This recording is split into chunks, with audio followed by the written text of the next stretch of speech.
Hello, everybody. Welcome to our Saturday recap with Mac for the week of August 22nd, 2026. So, Mr. Haddo, what all happened during this week? Well, you can go to see part of it on my LinkedIn newsletter. I think some things that we're watching, and they're very important to the community, is the what exactly is happening at the DEA. There are rumors that are flying that the delay has been attributable to the fact that the DEA is trying to figure out what the precise language should be. I know that they've been reaching out to scientists in the field, so there's obviously some review going on. The 7OH community is crowing about the fact that there will be a 15-day delay where they will solicit more comments. I don't know if that's true. It would be a little strange for the DEA to ask for additional comments when, under the Controlled Substances Law, the way that it works is when the DEA publishes, you cannot make any comments, and it's not subject to judicial review, and it becomes effective no sooner than 30 days later. So there is, and this adds to some confusion, there is a request for comments that was uh, posted by the Assistant Secretary for Health at the Department of Health and Human Services, and that expired at the end of July. They could extend more comments there if they chose to do so. So I don't know about that confusion. I think they may be getting a little ahead of themselves. Because the way the process works, it's an internal DEA decision. And if they're looking for any advice on it, it would be with experts, not with the general public. So, Mm. and as much as I would like to then say, well, hey, could I come on down and sit down with you guys and tell you the way it ought to be? That's not the way it works. And so we'll see. I expect that whatever publication that the DEA makes in the next couple of days will give us an indication of what direction they're going. My personal belief is that you are going to see a 7OH ban.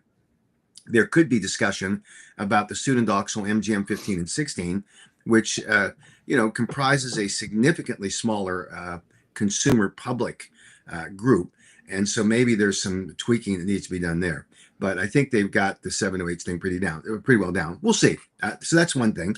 I know that yesterday the Georgia Blue Ribbon Commission on Kratom Exposures to Youth and Other Retail Substances was once again literally just a clown show for Representative Townsend, who is the chair of the committee.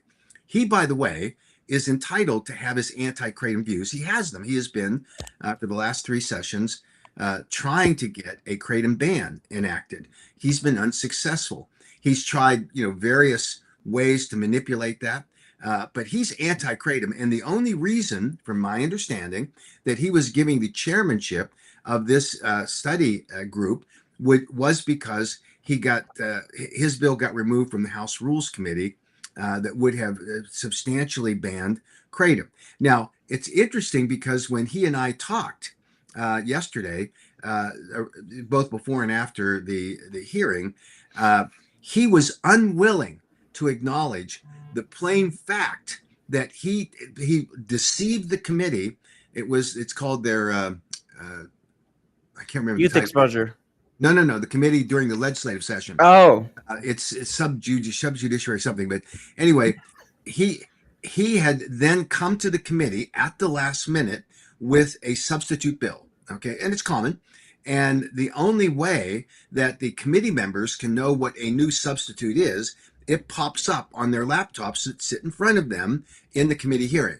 For whatever reason, there was a glitch. And of course, we could not see it. Same thing's supposed to happen for us in the audience. We couldn't find it either. Something happened with the House, posting system, just didn't work. So the chairman finally said to Representative Townsend, describe the main points of your substitute bill. Well, do you know what he left out? He left out a provision that said that all kratom that's sold in the state of Georgia in finished product form had to first be having been grown in the United States. I remember. That is a de facto ban. Mhm. And he acted like, when we talked to him yesterday, the lobbyist that we retained was standing right there, who's a former majority leader of the House, who understands the legislative process very well. When we confronted him with it, he acted like I didn't do that. That's a flat out lie. Now, maybe failure of recollection. Maybe that's it. So let's see if, and contextually if that works. He's chairing the committee. He's there for a committee hearing, and he hears that he misled the standing committee in the House of Representatives when asked, what are the major points of your substitute bill? And that's the substitute bill that made it into the Rules Committee out of committee because they believed him. They said, this is a regulation bill. And, we didn't like other provisions of it, but this one that he withheld deliberately. Now, maybe he doesn't think that's such a major thing, right?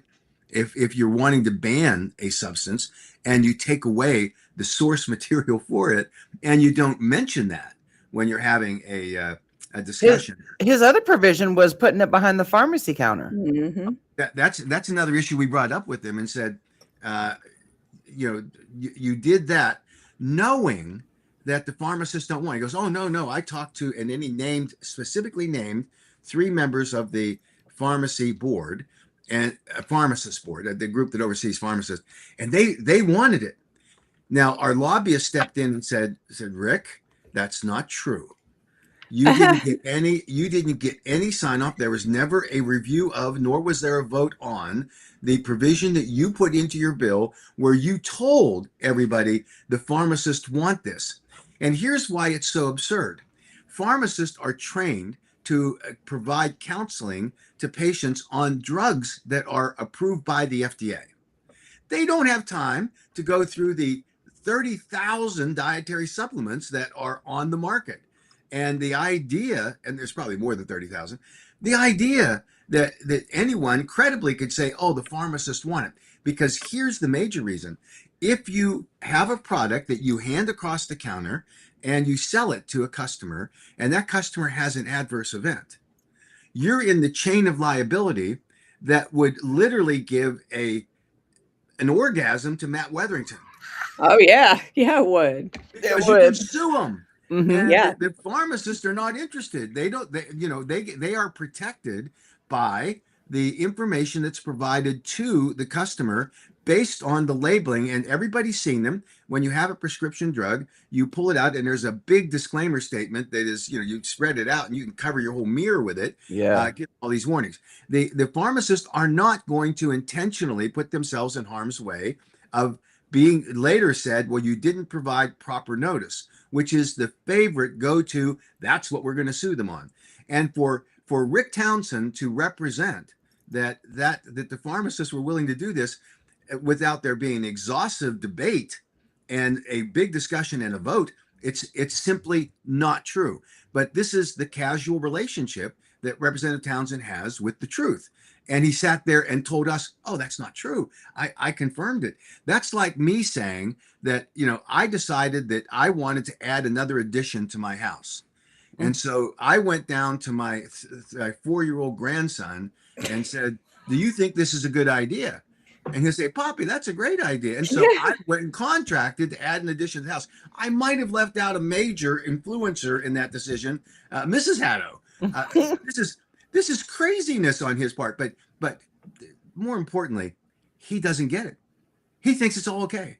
He thinks, I'm all justified in what I'm doing. And when you have someone that's willing to shade the truth, and just because of something you believe passionately in, that's the deal. So we filed a complaint. You can get it on my LinkedIn newsletter. You can see the specific information that we've asked the speaker to review. The bottom line is we want it to be fair. And I'm going to tell you that there's no one on the planet, with the exception of Dean and Cameron Francis and a couple of the KDA people, that would think that the lineup of witnesses that have been selected over the last 2 hearings would be considered fair and balanced to anybody. It's not. It's like the Salem witch trials. Yeah. Like, I feel like we're just sitting there, that's all there is anti-kratom. Yeah. Well, And think about if the tables were turned, Mac. If the Oh, tables were turned, the KDA and all them would throw a temper tantrum, and they'd be wearing the Karen wigs. Yeah. Yeah. And I'm going to tell, 2 things on that. One is that I was tempted to say during the hearing that this was just like a kangaroo court. But if I did say that, the kangaroos would sue me because it ain't nothing like a kangaroo court. This was far worse. Kangaroo court was just, well, you're biased and you put it up there. But there was nothing in that hearing that allowed for a fair hearing. And here's really the interesting part. He invited specific individuals to testify. And by the way, God love them. They're with the exception of Miss Cave, who comes to the table with a heartfelt belief that Kratom obviously had a negative impact somehow in their lives. Miss Cave, I only make an exception because she is part of KDA. She makes a big deal when she makes her testimony. Oh, well, they're going to say that I'm weaponizing my grief. She is, because what we don't get is a good, honest look at what actually caused the death of her son. Her son died of drowning, and he had underlying health conditions that any reasonable person, I think, would at least consider as a potential in the cause of death. He also had some other medications, which she readily acknowledged, dismissed as being part of his therapy, as though that would never have any impact on what they're doing, right? I mean, I remember, it must have been 40 years ago, I was prescribed a medication and I had an adverse reaction to it. And I walked outside to my car, in the pharmacy, and I took the first pill because the doc said, take it as soon as you get to the pharmacy. And I passed out in my car. Now, it was because of a reaction to the medication, right? Those things happen. And certainly if I have an underlying health condition that precipitated the prescription of that medication, and then I took it, that's another thing that's worthy of consideration that might have caused a problem for Miss Cave's son to have an experience where he passed out and ended up drowning. That could happen, right? Yeah. So she I know she feels strongly about this, and I want to give every family the due respect they have. The tragedy is unimaginable, and I wouldn't even have to say that, except they stood up and said, my son or my daughter died of kratom. And every time we get some kind of information about the tox screen, the record sort of undermines their claim, and it certainly did with Miss Cave's son, and Susan Eppert the same way. All of these KDA moms and fathers who are showing up at these hearings, and they want to be able to have their voices heard without a challenge. And I get it, I understand it, I do not question the grief in any way, but when they show up and say, we just want our voices to be heard, it is fair to say, we want a countervailing viewpoint heard.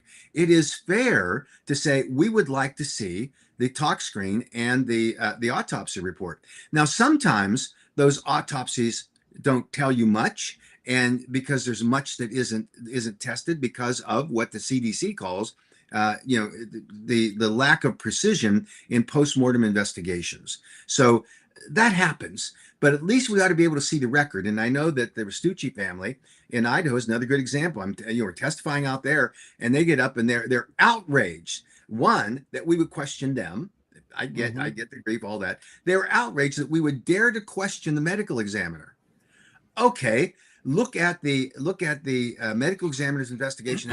It is absurd, because there are lots of indications that they put in the report they didn't follow up on.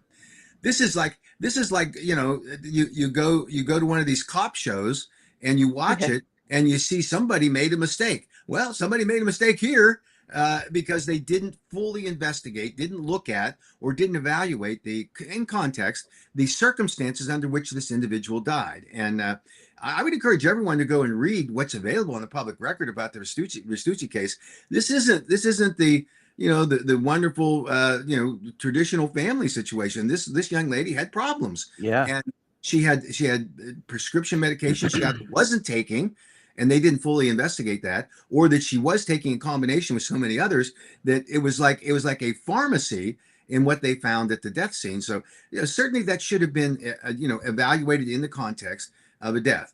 And so there are all of those issues, but I can tell you, and the point I tried to make, and I think at least one member heard it because they asked me about it after the hearing, was the plain fact that every single adverse event and every single death gets reported to the FDA adverse event reporting system. And when you go on that system, it warns you that you cannot take the data that is submitted there as conclusive, and you shouldn't. Now, the KDA people think, well, hey, look at the FAERS database, look at the number of kratom exposures. They warn you before you can't even get on unless you click the box and I'm not going to use this, or this information can't be used for this purpose. They just go and use it. But here's the important thing about that research that's done. It is a surveillance system. So it's designed to identify clusters of deaths that are associated either with an individual substance or a cluster of death that is associated with the co-ingestion of another substance. So they look for dietary supplement to dietary supplement interactions, or drug to drug interactions, or drug to dietary supplement interactions. And if they identify, and they do regularly, any kind of cluster of deaths which raise to the level to require a black box warning, they do it. And so your doctor sees a black box warning on, let's just say Benadryl. And you say, don't use Benadryl if your patient is using, don't prescribe it if your patient is using kratom. You could, if there was data to show that, they would have. Yeah, you know what? The common denominator for me viewing some of these autopsies is Benadryl and SSRIs. Yeah. And then kratom in there as well. So Yeah. I don't know. There needs to be a black box warning somewhere. And the FDA could issue a black box warning to require the dietary supplement manufacturer to do the same thing. Ultimately, you can get it. Now, the fact that the FDA has not done so, right? Why? Well, maybe the answer is as simple, right in front of our faces, because they've not found the data that would justify doing so. That's the first and obvious and probably the easiest explanation for what's going on with that surveillance system. But what the KDA moms and dads want to do is say, oh, look at all these reports. And they use the cumulative effects. And then when you listen to the testimony of is it Hillary Tuslick from the NCratom addiction, she threw out all of these statistics, and it was ChatGPT'd it. She had to ChatGPT'd it. However she got it. The problem is, at the end, everybody was glassy-eyed. What is she talking about? And here's the truth. You can take a surveillance system like the Poison Control Center, and let's say you're down in Waco, Georgia, and you could have a kratom exposure report, and it comes in January of 2026. And then you can have a second report that comes in February of 2026. And then Hillary could grab onto that data and say there was a 100% increase in the number of reported adverse events under the Poison Control Center in Waco, Texas. I mean, what? This is not what this data is supposed to do. It is a public health safety mechanism, which lets us look in context at what's really happening. And what does the National Poison Control data show? That everything was stable in terms of kratom exposures reported by the Poison Control System. You got to 2023, and I don't know, you got a huge jump. You continues all the way to 2026. Now, even someone who is as blinded by their objective as Hillary Tuslick, not that Dean Cameron or Francis ever could, but certainly she, since she's spouting the numbers, could say, well, you know what? Maybe I should find out why the spike, right? Why the spike? And by the way, embedded in that spike is one Cameron Francis. Yeah. Because when a report is made to 911 by his father, I think it was in April of 2026, that's a data point that goes on to the information database. So Cameron is embedded in all that. Now, we all know that Cameron says, hey, my father was right when he said in December of 2025, the kratom industry doesn't like my son's story, Cameron's story, because it has nothing to do with alcohol, nothing to do with extract products or any of the synthetics, nothing to do with it. That is in December of 2025. Well, no, what the kratom industry, and by the way, he loops us into it, what the kratom advocates don't like is when someone lies to them. And that's what he did when it came to the data in 2025, in preparation for going up and parading that data to the Virginia legislature. And and I've said it before and I'll say it again, I would have loved to have seen a transcript or at least be a fly on the wall to hear what Dean and Cameron Francis said to Governor Spanberger when she held the ceremonial bill signing, which just imposed a new labeling requirement, but one that is inconsistent with federal law, by the way. And they thought that was the best thing since post toasties, and they paraded it out to everyone as such. But did they tell the governor? Oh, by the way, 3 weeks ago, there was a 911 call, and what I said in December of 2025, that no one likes this story in the kratom side because my son had nothing to do with alcohol, nothing to do with any of these extracts or synthetics. And the 911 call was a tutorial for the 911 operator who was unfamiliar with what 7-OH is. And Dean Francis told him in detail and described the effects of 7-OH, not the effects of natural kratom leaf products, the effects of 7-OH, where he was hallucinating. And by the way, he was drinking. So a contributing factor in that 911 call was an empty bottle, a fifth of whiskey that his son, at least in Dean Francis' mind, had drunk, was saying when he's holding the empty bottle, saying, I'm not drinking. It would be like me saying, I'm not drinking Diet Coke as we sit here. I'm not drinking Clearly Canadian. Yeah. So there you have this bizarre kind of, let's now tell we never said that he didn't use these substances. We just said that his story had nothing to do with them. Well, I don't know what the definition of a story is, but I think it means the whole thing, not what you get to selectively do. So what we find out is that in the Epoch Times article, it was Cameron who told the reporter that I was trying to find something that would give me the same effects as alcohol, but not as as strong. Yeah. That's what he said. Yeah. And what he says today, no. And his father says it, no. It is kratom came first and then the alcohol, because they want to tell the story that kratom was the gateway to his alcoholism. It wasn't. Yeah, because it's important when he's standing before a police officer who was about to arrest him for shoplifting, for stealing whiskey or alcohol. I'm not sure. Beer. Whiskey. Yeah, it's stealing beer and I think beef jerky. Yeah, beef jerky. And he's telling the officer, well, I have an alcohol problem. No, he didn't mention he had a 7-OH problem. Of course, we all know that doesn't really qualify as a kratom product, according to Dean. He said, and I agree with him, by the way, it's not. He should separate them. But he says it's alcohol. Well, why don't we all tell the truth, right? Mm-hmm. So now the news story is, well, kratom introduced him to alcohol. That's not what he said to the Epoch Times. So his son must have gotten the storyline messed up early in the storyline, by the way, because now it's embarrassing to them. And so then they conflate that and say, oh, alcohol is really destroying him. They didn't mention that his son, which he now admits, went to a treatment facility in Mexico for the treatment of, and you fill in the blank, he was going down there for a specific treatment that commonly is used for alcoholics. Ibogaine? Yeah. No, was it Ibogaine? It was Ibogaine. And that's in early this year. Mm-hmm. What? This kid is in the middle of this crisis that he's having, and his dad's out there in front making him the crusader, the centerpiece of his argument, for whatever bizarre reason Dean Francis is doing. I don't know. And he's entitled to his opinion, by the way, and everybody can, just judge his credibility based on what the facts are. But he keeps saying, here's what did the Representative All call it, your fact pattern. Here's fact pattern according to Dean Francis, and here's fact pattern according to the evidence and data. And so this is a tragic thing.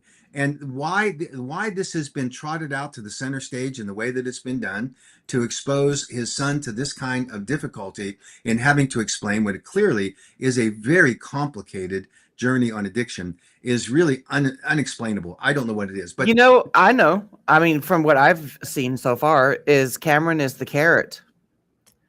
Cameron is the carrot for Dean to be dangling him, and now they're on this mission, collecting donations.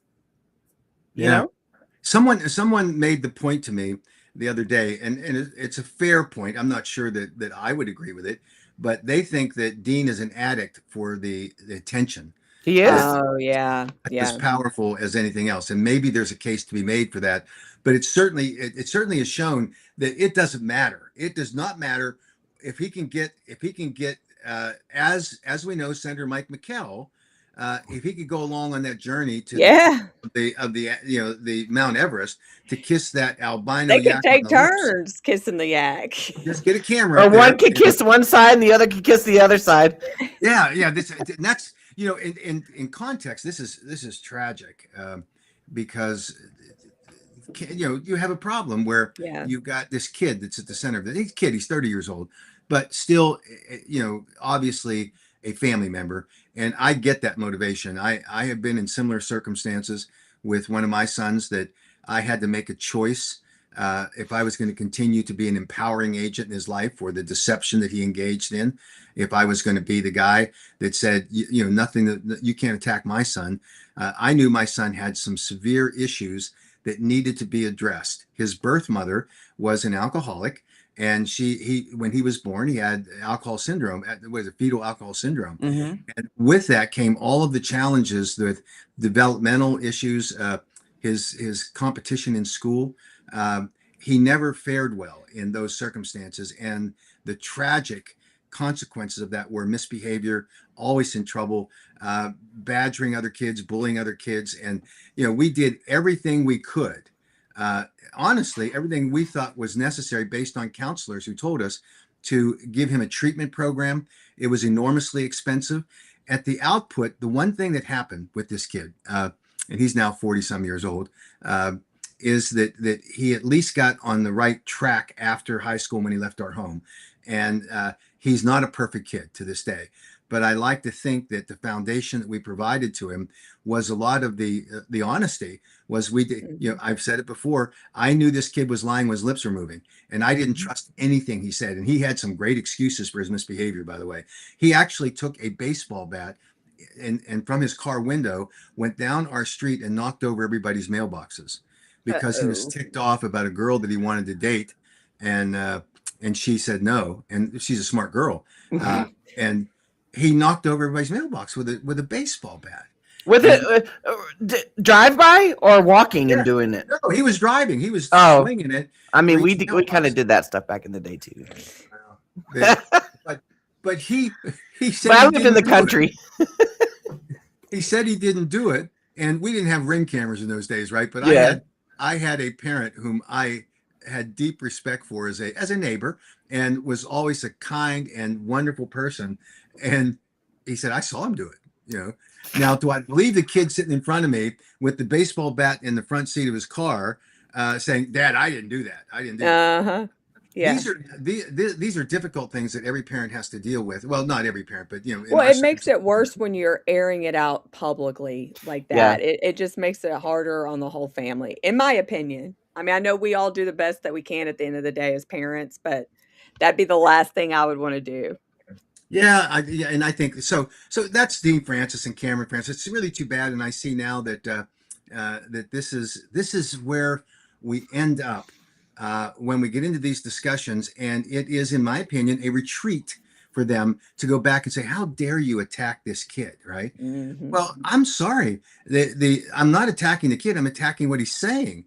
And I'm watching his lips move, and I have a problem with what he's coming out of his lips. And I think that's a fair kind of thing to at least evaluate if you thrust that kid on a national platform. And that's what he's done. Mm-hmm. He's got, now it's rumored to me that they have a LinkedIn page. I say rumored because he blocked me and Cameron blocks me. I mean, why? Cameron blocked you? Oh yeah. I let everybody up. Now maybe Cameron, there's different groups. So they have one called the AK Boys, and I can talk to Cameron there, but I think Cameron's blocked me. Maybe not, but his dad has, and Hillary has, so I don't get to see what they say. People report it to me. I didn't know that they had the AKA Boys. What the heck? Yeah, that's some chat group, and that was started for the purpose of Cameron being able to explain, at least in his view, of what the facts were. And then he constantly says, I've already explained it to you. Well, I went back when he said it the last time. I went back and looked at all of the explanations. He did explain it to us with about 6 different versions. Yeah. Okay, which version are we talking about today? So, but again, this is I think an indicator of the very serious problems that anyone confronts when you're having struggles with alcohol. or substances, right? When I was a kid, I grew up in a household that with a stepfather. My father died when I was 4 years old, so I never really knew him. But my mother married an abusive alcoholic, and I saw firsthand how drunks, and this Yeah. guy was a horrible drunk, how he abused his family. And my mother was so desperate, and I'll never understand this to my dying day, so desperate not to rock the boat and to lose that economic foundation she had. She told, there were 4 boys in our family, and all a year apart, and she lectured us: do not ever raise a hand to him, don't say anything to him, just walk away. And we honored that for the most part. I was 17 years old in my senior year in high school, and he came home. And what would happen, it was a very interesting circumstance. We lived right next to a steel mill. We were poor because he drank all the money away. And he would, after work, go across the street to the beer garden, and he would get drunk. And all his buddies would say, "You better be careful, Bill, because the Haddo boys will beat you up when you get home." So he came in the door ready for a fight every time. Yeah, You know, yeah. He'd never had any evidence of that. He walks in this night, and my mother, who was fixing dinner for him, because she had pretty much timed where he was, and he walks in yelling, and I happen to be standing in the doorway of the kitchen, and when my mother said to him, "Bill, please calm down," because he was screaming, and he punched her right in the face. And so I stepped between him and I said, "Next one's through me." And he said, "No problem." So when I finished with him, he was down on the ground. He was drunk. I mean, he was actually a very Yeah. strong, but he was drunk. So I had an advantage over him, and I was a strong young kid. And my frustration, I let it out, and I was kicking him, trying to get him to wake up and stand up, and he wouldn't do it. So I finally took him, picked him up, and I threw him out in the front street.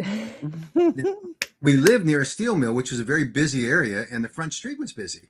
And it was only a couple of seconds, and cars were screeching, stopping, and the police were called, and he ended up in the drunk tank for 2 days. When he came home, he said to my mother, straight choice, either him or me. And my mother, for reasons that I'll never understand in my life, said, "Can you find someplace to stay, Mac?" And so I went to a buddy's house, and I finished out my senior year of high school. He refused to acknowledge me, to let my mother do anything. She was not permitted to come to my graduation in high school. These are the circumstances around abuse of substances, in this case alcohol, that lead to these tragic consequences in families. And so I feel for it. I get it. Yeah. And I've tried to understand throughout the rest of my life where my mother was, and I think I do understand that she was impoverished. She had very low self-esteem. She just was afraid that if he left, then she would have these, we had 2 sisters, well, 3 sisters, 2 half-sisters and a sister of ours, living in the same household. And that, it would be devastating economically. So I think that was her hook, and that's the leverage he had on her.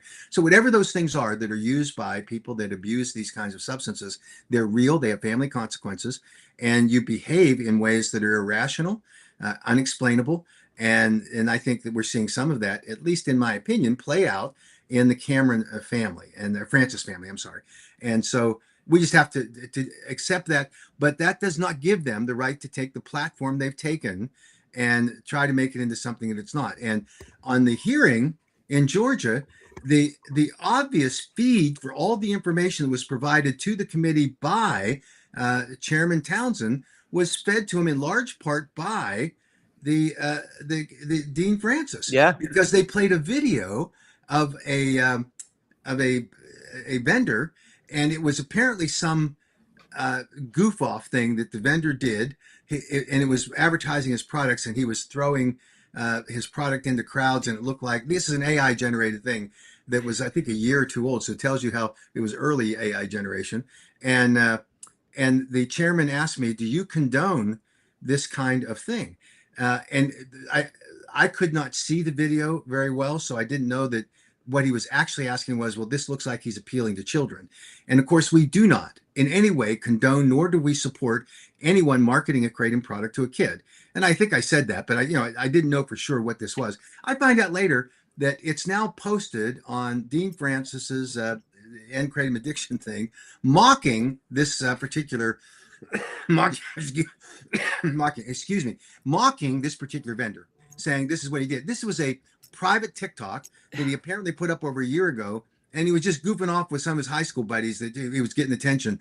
It never was on a product platform, but this is the levels at which Dean Francis will go. Now, if we all acted like Dean acts, he wouldn't be able to find anything because we'd block him. Yeah. But we're not Right. afraid of the truth. We're not afraid of the truth. So what's he talking about? I heard we talked a little earlier before we started. Someone said I blocked them on LinkedIn. This would be a problem for me because I can barely get on LinkedIn, and I certainly don't know how to block anybody. I've been the victim of being blocked, but I'm not the perpetrator. So if somehow there's a glitch in the system, I'll do whatever I can to restore anyone, because I don't care if you like what I say. You have a right to say it, right? And I have Yeah. a right to respond. That's all. And we should have that kind of ability. But what happened yesterday in Georgia was that the slots that were given in the first hearing, you had one AKA person, the rest were either neutral, and there are a few of those, and mostly all anti-kratom. Look at it. Anybody with any common sense or objectivity would see that. And then yesterday it was bizarre because in the first hearing in Atlanta, there were more than 24 pro-kratom advocates who came to testify.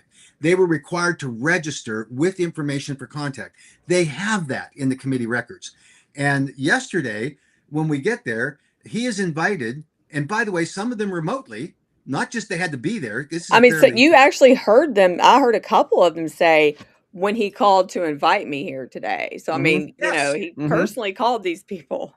Yes, he did, because they're sending him emails or whatever. So he invites them, but he doesn't invite the people that signed up, that took the effort and the time to come down to the hearing, that could and were not available or allowed to testify, solely because he structured the committee to be full of Andrew Kolodny and Templeton and all the anti-kratom people that consumed all the time. He allowed his good friend, Mr. Breedlove, to go on a 20-minute sermon-like rant. Now, he called me out for a tirade. I mean, that's bizarre.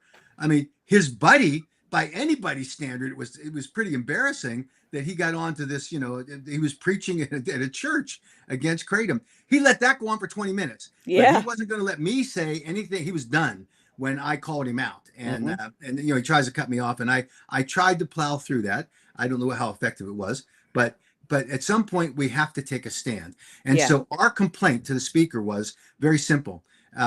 Chairman Townsend has the right to have an anti-kratom view. He can continue to pursue whatever deception he chooses in the legislative process to promote a ban on kratom. He can. It's no problem to me. He has a right to say whatever he wants in an open forum about kratom. At least we have the opportunity to respond. Now, when he's the chair, he has a duty, an absolute duty, to be fair.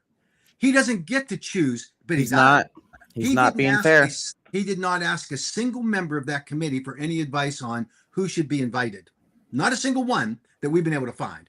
Now, that's ridiculous. He went into his email chain and he found the strongest anti-kratom people he could, and he calls them up and says, "Hey, you want to come and beat up on the kratom people today?" Yeah. That's what they were doing. And Well, and none of it was really regarding youth exposure. And I will say the last guy that talked about vaping, it's like everybody was kind of surprised because they're like, and it's like, that's what this is supposed to be about, like retail substances besides just kratom that's available to you. So it's like he just threw him in there just to look good, to make it look like he was. Right. And that whole thing was the most unfortunate abuse of governmental power. The first one too. The first hearing and yesterday. It's like if you haven't. The hearing was even a little more fair. It was not fair by any means, but just a little bit. Yeah. Well, now you all need to understand that when he approached me afterwards, he wasn't happy, which I understand, and he's very forcefully, reprimanding me and saying, "You need to understand, this isn't the end of it. There's still two more hearings." Oh right? gosh. I said, so tell me, Rick, who would be on the next two if I hadn't raised this objection now? Are you going to talk? Or you think the speaker's going to call you up and say, you at least ought to put on a charade of fairness? You don't have to be, fair, but at least act like it. At least give them their voice. So I think that there will be a more balanced presentation in the next two. We're hoping that's the case. But And then he made this ridiculous excuse. Well, you should have just told me who you wanted on the program. I said, we did. And you rejected all of it. I said, you got your list from your emails.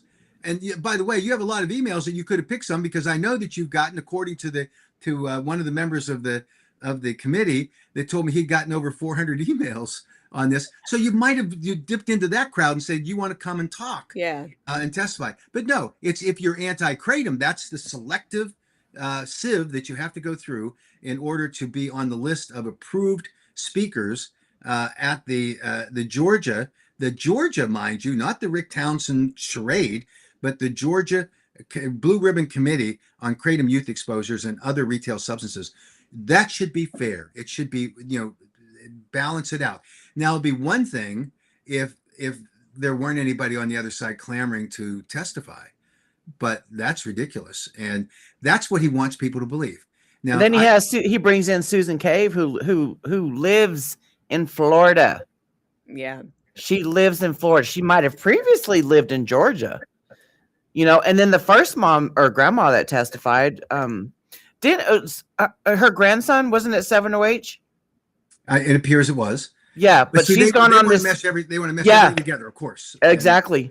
She keeps calling it kratom. Even the preaching guy he kept saying, I'm talking about 7OH, but then he kept saying kratom for 20 minutes. So it's like, So there are the two things that I think I mentioned. The first one was that when one of our advocates in North Carolina was typing an email on a Google platform, it said, we want to oppose 7OH, and the Google the assistant program says, no, you should change that to kratom. Right? It just shows you the bias has now creeped into our computer systems. But that's just the fact of life. And why? Because the 7OH people introduced their products as kratom, so people thought they were. They want to continue to call it kratom because they're desperately trying to avoid a scheduling of 7OH. So this is something that we elect people with, half a smarts to say, I'm going to find the truth. And the quest of the chairman of that committee should be about finding the truth, about being fair, about being equitable. He was none of those things. He is on a crusade, and this is the traveling road show for Rick Townsend to vent his anti-kratom message. And one of the representatives criticized me for openly challenging the integrity of the chairman. And I had a chance to talk to him afterwards, and I won't repeat exactly what he said, but I don't think he would say again what he said to me in the open hearing, because he got it. He understood that, when I told him that we had no input, that Townsend was just ignoring us, and that he was staging all of this in order to promote his narrative, which did the following.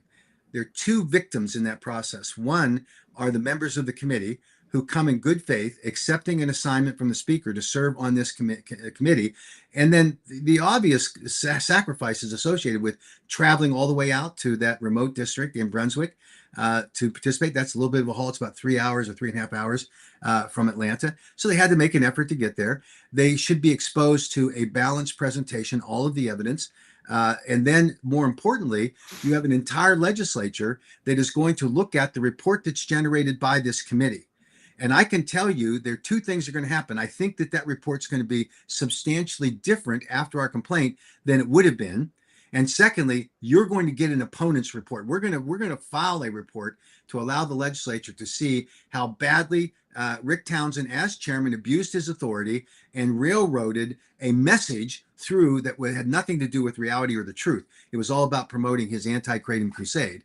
And the truth of the matter is, when one of the families that he referred to that was harmed by kratom, and this was a very tragic case where the kid ended up in a mental institution and later took his life, which the family blames on kratom.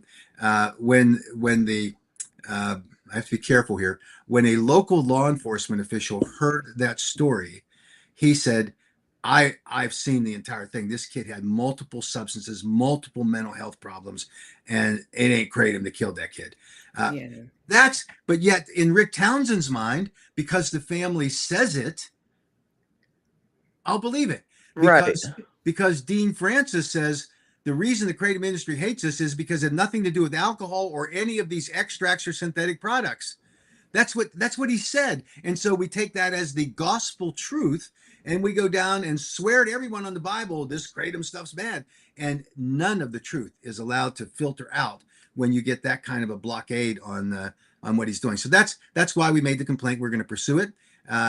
He asked me what could be done that would satisfy us. I said, start telling the truth, show us what's happening, accept that there is a counter viewpoint here. And he said, well, I've always done that. I've always done that. No, he hasn't. Which told me that ain't changing, because it hasn't been like that. He actually said to me, it's been very balanced. Yeah. That's what he said. I said, I'm going to go back and have someone count the amount of time that you gave to the anti-kratom people against the ones who are pro-kratom. I think you're going to see that what you just said is absolutely not true. Oh, Matt, no, you're wrong. I think it's been very balanced. I must have been at another meeting. I've been following I follow pretty much all the states, but especially in Georgia, I've been following this soap opera, all these years, and it's like he's just mad. He is mad. He's throwing a temper tantrum. He's probably incentivized through Matt Wetherington somehow, some way, because that's his little buddy. And if you don't know who Matt Wetherington, he's the anti-kratom child attorney out here.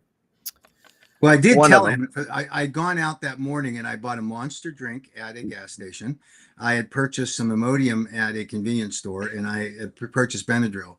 And I told him afterwards, I said, you know why you're not going after Monster drinks in this committee or going after Imodium or Benadryl? Because Matt Wetherington doesn't have any cases against him. Mm-hmm. I said, if he did, I'm sure you bet that we would all been here talking about those things. And he goes, oh, you really blow that up. That's not true. I said, Rick, I said, I was standing in the hallway giving you the amendments that we wanted to strengthen the enforcement. And you said, I need to think about it. I said, we've got 5 minutes before we go back into that room where you're going to answer whether you're going to accept any of these amendments. This was in the Senate Health Committee hearing. And he walked down the hall, called on his phone. Now, anybody want to bet who he called? It was Matt Wetherington. Yeah. And he comes back and says, no, we can't accept those. Now, these were amendments that strengthened enforcement. And when he went back in, Matt Wetherington shows up. And this is the famous picture when the senator, I think it was Senator Glass, he asked Wetherington, how are we going to enforce this? And Wetherington sat there dumbfounded. He didn't know what to say. And Matt Wetherington walks up and he puts his hand and he tells him, I was sitting right there and I heard the answer, local law enforcement. And so the one I heard was knowingly and willingly. That's another issue. Yeah. So the enforcement was going to be in the hands of local law enforcement. How do they know the difference? And what our enforcement mechanism was, register the products, publish a website from the state that shows all of the registered products that are qualified for sale that are compliant with the Georgia law. Then a retailer can go on and say, can I sell this product? They're not going to listen to a distributor. They're going to say, can I sell it? Because it's either on this list or it's not. Easy to enforce. And if I'm a local law enforcement guy, I walk in and say, wait a minute, that Kratom X or Kratom 708Y, that's not on the list. It's out of here. Now, that's easy. But he didn't want to hear that because guess what? The only thing that Matt Wetherington wanted in that bill was a requirement that if you sell kratom in the state of Georgia, you have to register with the Department of State as a domestic organization. For what reason did we need that? Does any consumer call up the Department of State and say, is this a vendor that is allowed to sell here? Nobody does that. But you can sue them. Yeah. Right. Now you have a location where you can serve your papers, right? Yep. And who was the little water carrier for Matt Wetherington and Eli Cohen? Who was it? Rick Townsend. Mm-hmm. I mean, this is a sham, and yet they think they can get away with it. So they got to him when he was freshly new to the Georgia representatives. Yeah. Oh, yeah. No question about it. So now he's being molded. So you guys, you can't watch this. I mean.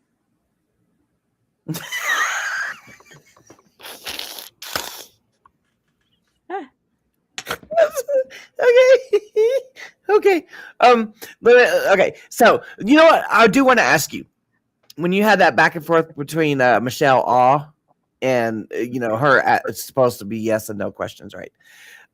When you said that kratom is FDA approved, and so can you clarify meaning medical or health?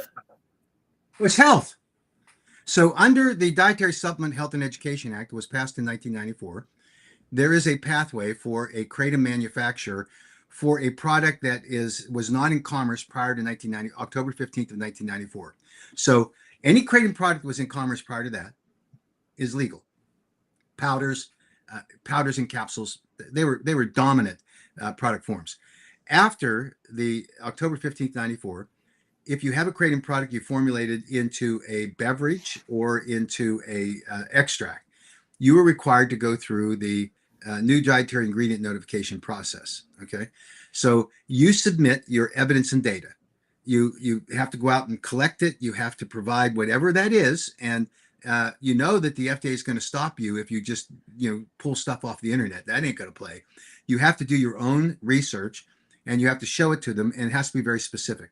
So you then, as a manufacturer, take it to the FDA and say, I am submitting under DSHEA the new dietary ingredient notification. The FDA then has the ability in a 75-day window to evaluate the submission. They can then object. And when their objection comes back, the company and the FDA can resolve whatever the objections are.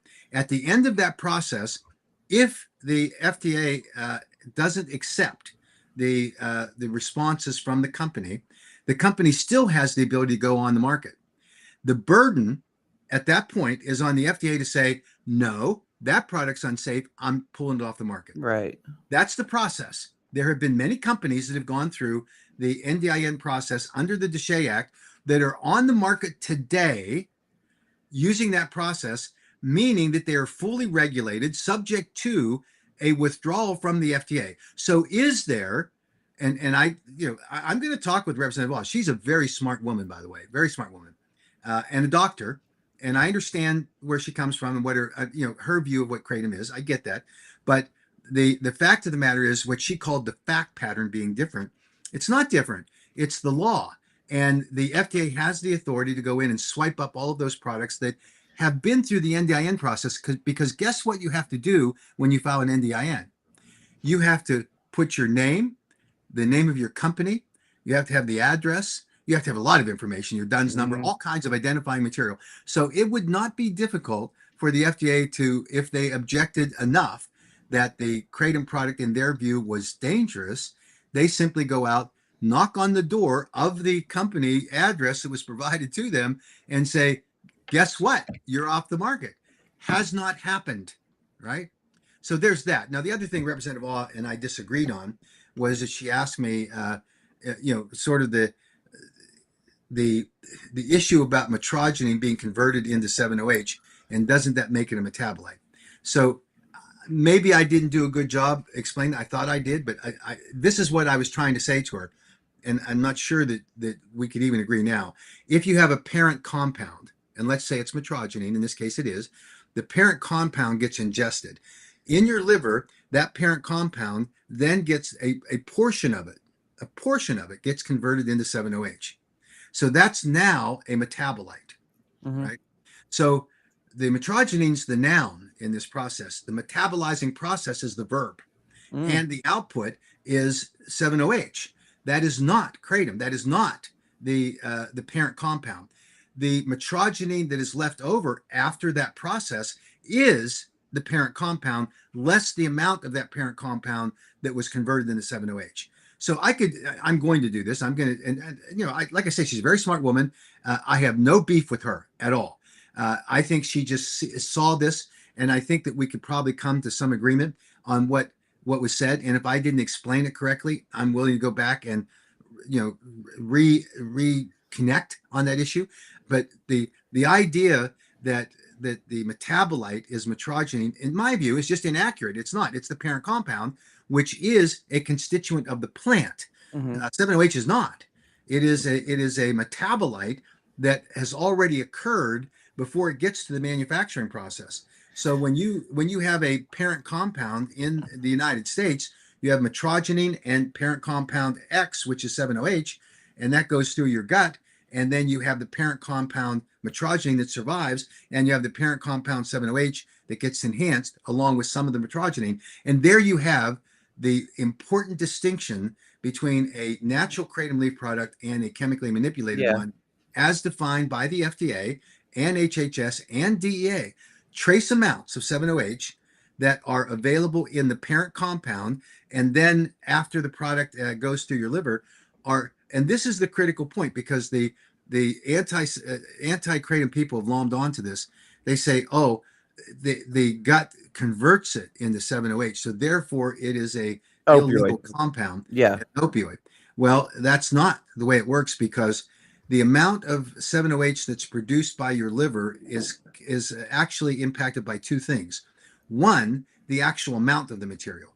Never in the blood plasma levels have been tested on people that have ingest natural kratom, and then the output and blood serum levels, the blood plasma levels, they don't ever find that there is a level of 7-OH that exceeds what's in a 7-OH product on the market. So it's a very different process. And the reason is the liver works very slowly. It's like an army of these little molecules and cells that are fighting and processing anything we eat, anything, including prescription drugs and all that. And so they're working through the process. So it takes a long period of time for it to process. So over time, your body is going to deliver a relatively low amount of 7-OH, never gets in the blood plasma levels to a level like a 7-OH product. Then, and this is the part that I hope I have a chance to talk to her about, if you take a 7-OH product, which has already been converted chemically from the natural parent compound metrogenine, it's now flipped chemically into a majority 7-OH product. When that's ingested, it attacks the liver like a freight train. Yeah. And the liver goes into crisis mode. And the 7-OH people saw that wasn't very efficient, because what did they want? They want, as soon as you consume it, for you to have an immediate effect. They don't want your liver having a war with 7-OH. Mhm. So they then went to the predominant mechanism for delivery to sublingual strips and chewable tablets, because that doesn't go through your gut. Goes right through the blood-brain barrier, goes right to the sector of your brain. It gives you euphoric high. You get that boost real quick, lasts for an hour or two, and boom, you're crashing. And same as it's the signature effect of a traditional opioid, which is why it's going to get scheduled. So that's the difference, and I hope that I can explain that to Representative All. I think she's a remarkably smart woman, and I hope that that we're going to be able to say that. And you know what? Now that I said that, I said she's a remarkably smart woman. She is. She's a remarkably smart legislator, remarkably smart medical doctor. I saw the meme that was put up by the anti-kratom people that showed me in a wig and said that I was, demanding to talk to the manager. I mean, you talk about a sexist kind Yeah. of thing. You cast women as being, the criers, the whiners are showing up, and I want to speak to the manager. I mean, what? And this is ostensibly done by a female pharmacist. Now, maybe she's not the one doing the memes, and maybe this open truth is something different. I don't know. Maybe it's some people say it's Dan Gibb up in Ohio. I don't know. But you talk about a bizarre kind of meme that puts a female wig on me. I mean, there are lots of other things you can do that wouldn't make you into a sexist pig. It's not open truth. Yeah, it makes It's not open truth website, y'all. It's I don't even want to give the website name. Yeah. Well, it's antikratom.org. I don't care if they hear it. You Oh, go well. see the bizarre shit that they put up. Yeah, it's really weird. It is so weird. And they went through and they did a expose on me and Laura. Wait, and an Dr. Heidi, expose, like Yeah. they just reiterated what you say on your testimony. and every gave me a single cute time. meme. They gave me a cute meme. I love it. But it's better. It's the better meme versus this that Susan Cave. Susan Cave that went and testified in Georgia. This is the meme she made of me. Yeah. So I got one. I'm redoing my office, but I got one. It's going to be a couple month process because I'm never around. But I got one that was great, where it shows me kind of looking over the edge, and there's all these. Oh yes. I'm having that framed. Are you? That Yeah, one was good. I have a sense of humor. I think some of this stuff is funny, but Yeah. does it get us to the truth? That's the key. And now, was it their intent to be funny? No, they were just going to mock me. Yeah. They spend all their time grinding about, oh, Mac made this mistake in his life, or Mac made this mistake when he was talking. Hey, I'm not perfect. I make mistakes, and I'm willing to own up to them. I I told Rick Townsend that one of the biggest mistakes in my life was trusting him because he told me I could trust him.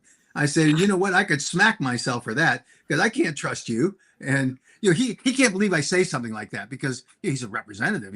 I sat in in a legislature. I get it. I think you get puffed up with yourself and you think you're the smartest person alive.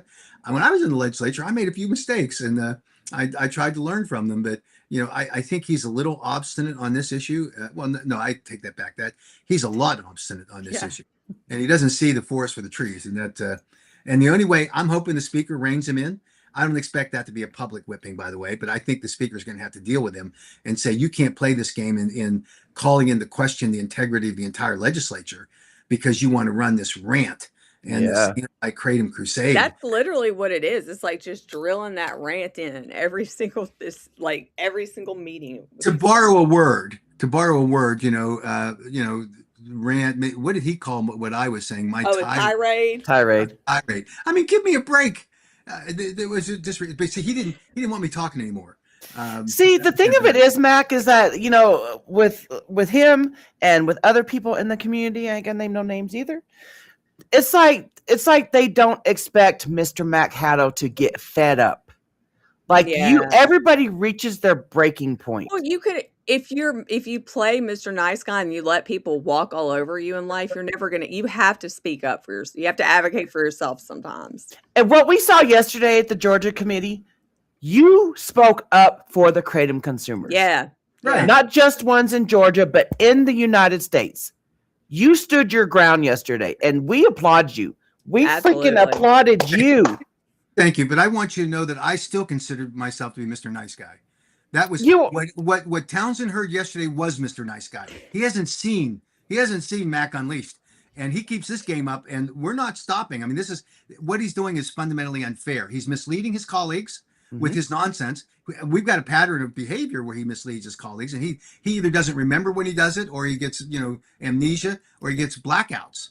I don't know. Maybe so, but I don't buy it. Okay, so well, actually, let me read you that Reddit comment that I got. So I understand Mac's frustration, but sadly, I think this does more harm than good, especially if other members in the committee are friends with Representative Townsend, which they probably are. I agree that the committee is biased, but if anything, the committee will only be more biased against Mac and potentially other pro-Kratom testimony when he gets super defensive like this, and kind of half lies by saying the FDA approves Kratom for medical use, which can easily be disproven if they ask someone from the FDA to come to the committee, clarify their position on Kratom, or respond via email. Yeah. So I took a risk. There's no question that by putting this information out in the way that we did it, that there could be people that were offended by it because I'm calling the chairman out publicly. But subtlety doesn't work in this case. And so we took the risk. Now, there were two members of the committee who showed that they were a little frustrated with the approach. I talked to both of them. They're both now understand why we did it. And one made an interesting comment that he would have done the same thing now that he knows. The problem was nobody knew. Everybody thought this was a unbiased presentation. Yeah. I thought this is what the whole issue was. And so I think we needed to do that. It was not something, in my opinion, that could have been done effectively without calling them out. And what I think we'll see is a behavior change. I mean, if I were Rick Townsend, even as bizarrely, insulated as he is and tunnel vision that he has, and I know that he's got Dean Francis on speed dial, as bizarre as all that is, I think he's going to say, I can't afford. And I think the speaker will help him understand he can't afford to make this into the same kind of roadshow that it's been. So that's one issue. I think that the issue that Representative Al presented to me was a yes or no, is Kratom approved for medical use or for a health use? And that's the distinction. No one can credibly say that Kratom is approved for a health use.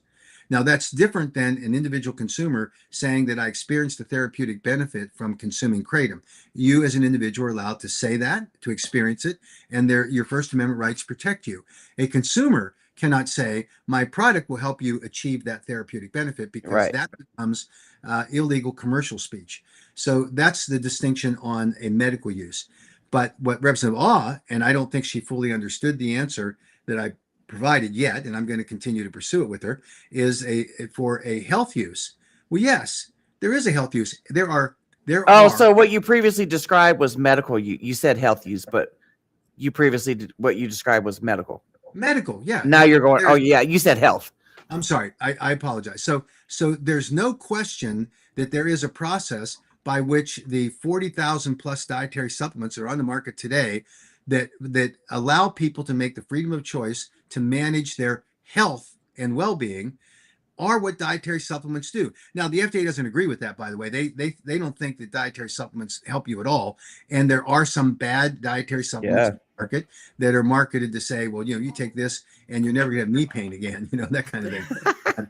I've tried those things, they don't work. So I think that distinction aside, there is a process which obviously Representative Al was not familiar with, where you have a review of dietary supplement material, in this case, a botanical supplement for kratom. So in medical use, absolutely, she's right. There is no approved medical use for kratom that exists in the United States yet. Now, what the NIH people are doing might lead to something down the road, maybe 5 to 10 years from now. But a health use absolutely is recognized under the Dietary Supplement Health and Education Act, and there is a process by which a kratom manufacturer can pursue it. But see, this gets nuanced. It's the same thing about the import alert. You saw that the one representative who's a coroner, by the way, whom I will never get on my side, said, "Well, what about this stuff that's getting in here illegally? Why are we even talking about this?" I think his name is Representative Meeks, if I remember. He's a coroner. And he's not going to accept what kratom is or isn't, because he believes in his profession, I guess, that kratom is very bad. So, but the important thing is equally misunderstood. This idea that everything's sneaking through, and what Mr. What's the guy's name? The former DEA agent Townsend, is that his name? Not Townsend. Templeton. Michael Templeton. Templeton. Yeah. Templeton. He said every ounce of kratom coming to the United States, every gram, and then you have the same thing being done by Andrew Kolodny, who, when testifying up in New York, he says, "Well, I'm no expert on imports, but every gram of kratom coming in is illegal." No, it is absolutely not. How does anybody think in their right mind that there are kratom products being manufactured that the FDA wouldn't be sweeping everything off the shelves if it were completely illegal? There is a process that you have to follow. And if you follow that process, and it's not an easy one, you have to declare in advance before your shipment arrives that you have a kratom shipment. It has to be properly identified as Metrogyne speciosa. You can say, although I'm not a big fan of this, you can say it's not for consumer use, meaning that material isn't then going to be handed to a consumer. There's going to be a sale of that raw material to a finished product manufacturer. That's where the responsibility lies for producing a product that is safe under the Dietary Supplement Health and Education Act, and that's the control point. Kratom is regulated in the United States. For anyone that says it's not, doesn't know what they're talking about. Kratom is not subject to a complete blanket import ban. They do not know what they're talking about. For these people that like to trot this out, it's like they leap on this pile of sand, and when they get, they see it kind of flowing around and they're losing their foundation, they jump to the next pile of sand that Rick Townsend and Dean Francis, Cameron Francis, are busily shoveling to create that pile. Let's talk about the truth. Let's look at what the reality is. And this idea that they have now formed this cabal, and it is a cabal, with Dean Francis and Patty Wheeler and my good friend Senator McKell out in Utah, and Dean Francis, Cameron. I mean, this list goes on. This is craziness. And at some point, we all sit down and say, you know what? Let's find the appropriate restrictions on kratom products that could be strengthened.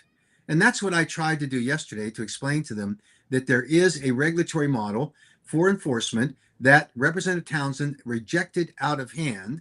And I should say, because he was being told to by Matt Weatherington and Eli Cohen, that would have provided for regulatory structure. And that would be register your products, publish a website, provide strict regulatory controls, fund it with an excise tax. And did you see the testimony that was provided by Shatterproof? Yeah.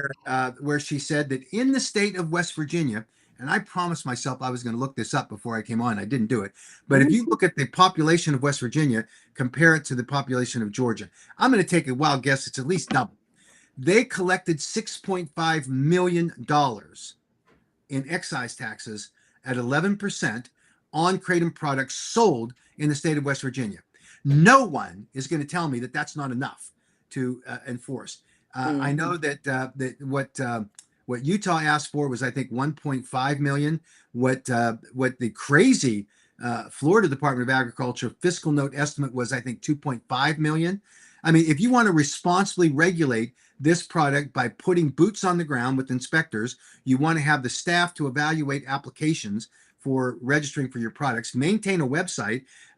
You can do it. Yeah. You can do it with a lot less. Speaking of Utah, they're actually looking for someone right now. They're trying to hire somebody for Department of Ag. Yeah. Well, it's just unhinged the way that you have Senator Mike McKell, who is famous for glossing over the facts or ignoring them, who now immediately jumps on the anti-Kratom bandwagon by saying that that the death that resulted from the ingestion of MGM-15 in a cat's claw product was a Kratom product. And then he has the audacity to say on a news interview, "I just don't trust this Kratom industry." What? If the standard for banning products were based on the fact that we don't trust an industry, I don't think we would have lawyers. I mean, what is he talking about? That's the standard. I don't trust this industry. It's bizarre. But this is the kind of extreme behavior of someone who is just on a crusade, and they really don't care, and they think they can abuse their positions because they hold them and say, you should believe everything I say about this product, right? And we have the posting that was done on social media where Senator McKell said that he had a constituent. Turns out the constituent appears to be one of, or the person he was talking about when he said on his social media post, "I'm going to do everything I can through his law practice and in the legislature to bring justice to him." So I'm sorry. Is there something here I'm missing? When do we let lawyers decide that they're going to help legal cases by passing legislation in the legislature? That's a conflict of interest.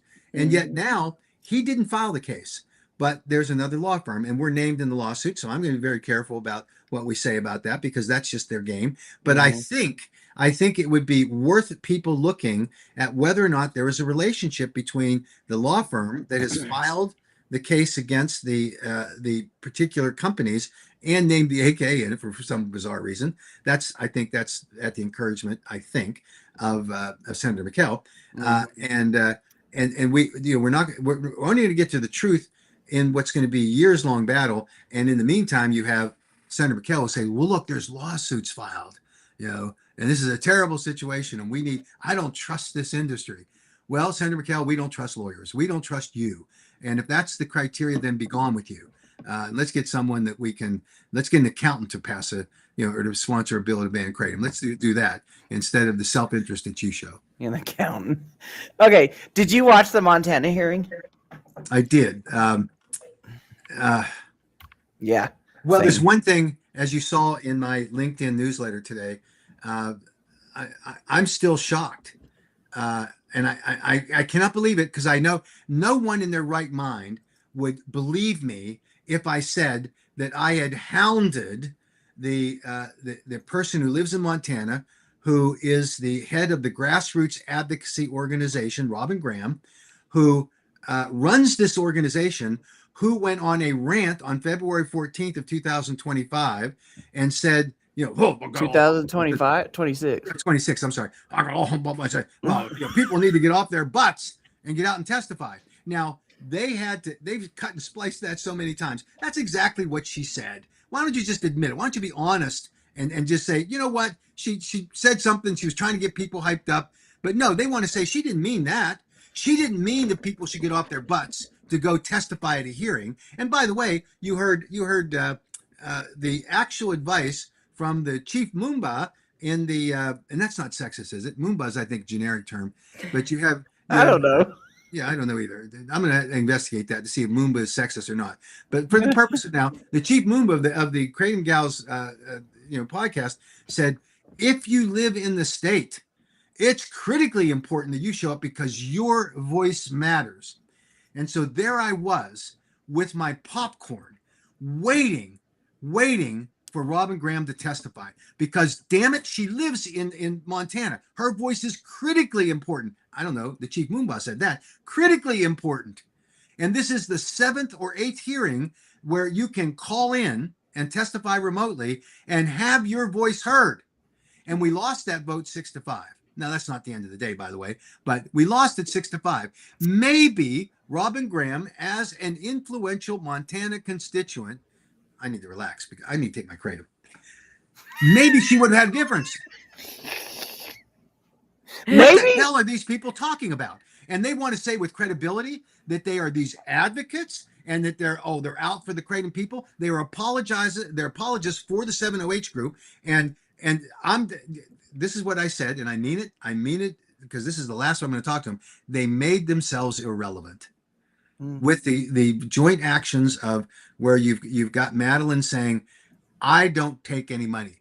I don't take any money from the kratom industry. I never have and never will. Right? That's what she said. And so I simply asked the question, and it got to her, was a report that I'd received from kratom manufacturers, natural kratom leaf manufacturers, who said that she approached them and asked them for financial support for her various enterprises in the influencer game, right? So now, caught, I was going to buy some gloves with red-handed. Caught red-handed, what does she do? Oh, I've never taken a dime. I don't take any money, but I do have affiliate marketing agreements so that when I mention a product and someone buys it, I get a rake off. Now, and by the way, she normalizes this by saying everybody does it. It happens all the time. I don't. Well, no. Wait, how can you say that, Misty? Because Madeline says everybody does it. And she says, We don't. Jen, you guys, you can't be telling the truth because everybody does it. Madeline says everybody does it. And by the way, that's the excuse as to why she did not disclose it when asked whether you're taking money. But I don't take any money. I don't know what the difference is between money that comes from a some sort of an affiliate marketing program and it somehow arrives at the bank and you say, well, this is affiliate marketing money, so it's not real money. You can put it in my bank account, but it's not real money because I'm not taking money. But as distinguished from, do I get a contribution to promote your product on the Kratom Gals website or podcast? I mean, they are irrelevant. They've now become the apologists for the 7OH industry. And I've got to tell you something that I honestly and sincerely believe. I think that there are two people there who are really good-hearted people. And I know they feel strongly, and I don't think they're compromised in any way. They have a right to say what they're going to say. They use 7OH occasionally, one case and the other. Twinkle and what's the other one? Twinkle and Venus or Amanda? Yeah, no, not Amanda. Venus and I think those people are sincere, and I think Sarah Pitta is a wonderful person. I think her. I don't agree with everything that Sarah and her husband's name is Dan, right? Yeah. I think they're magnificent. I think that they're sincere. They put out fabulous material. I mean, the investment and sacrifice they did to do the Kratom Index thing with all the literature. They are wonderful people. We don't have to agree, but I think they're terrific. And I think they're making a significant contribution to the Kratom community. And I can have a disagreement with them. That's fine. But I think that this is the problem, that you get these people that have decided that their niche, position in the kratom industry is to be an influencer. Well, we don't need an influencer. We need boots on the ground.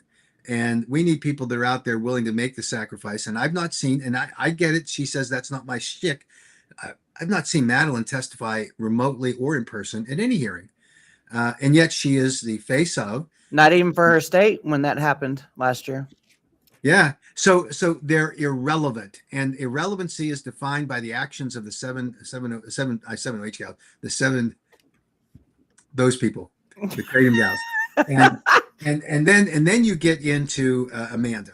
Now, I credit Amanda with having gotten off her butt and gone and testified up in New Hampshire. I think it was great. I think she did in Connecticut too. I think it's great. No, there was no opportunity in Connecticut, but New Hampshire. I thought it was great, and I give her credit for that. But anyone who wants to see the kind of impassioned narrative that she's created, go on to one of these chat boards, and her personal, vitriolic, profane, grossly offensive kinds of statements she makes about me, which are largely untrue, made up, fictional, just so she can make her point, tells you where she disqualifies herself. And so she is not on a list of people that I would consider to be credible in discussing these issues, in my opinion, that would then be trusted or could be relied upon by any other advocate, because she works for a 708 manufacturer and a marketer. I think she's in the customer service. I don't know whether she's still there, but she does. And so for her to say with a straight face, well, I'm not compromised in any way in advocating for 708. Now, the one thing that I would take away from the argument that they make, and I'm sympathetic to it, is that there are people that are left in the lurch with this scheduling recommendation when it comes, because clearly under federal law, you are a felon for possession. Different from possession with intent to distribute. And so we are advocating for and have legislation drafted, which is being circulated, that will exempt the possession of 708 as a felony conviction. There will be no criminal results for it. And there's also a treatment issue that should be available. But I'm fascinated by the explanation that Amanda and others have said is AKA did this.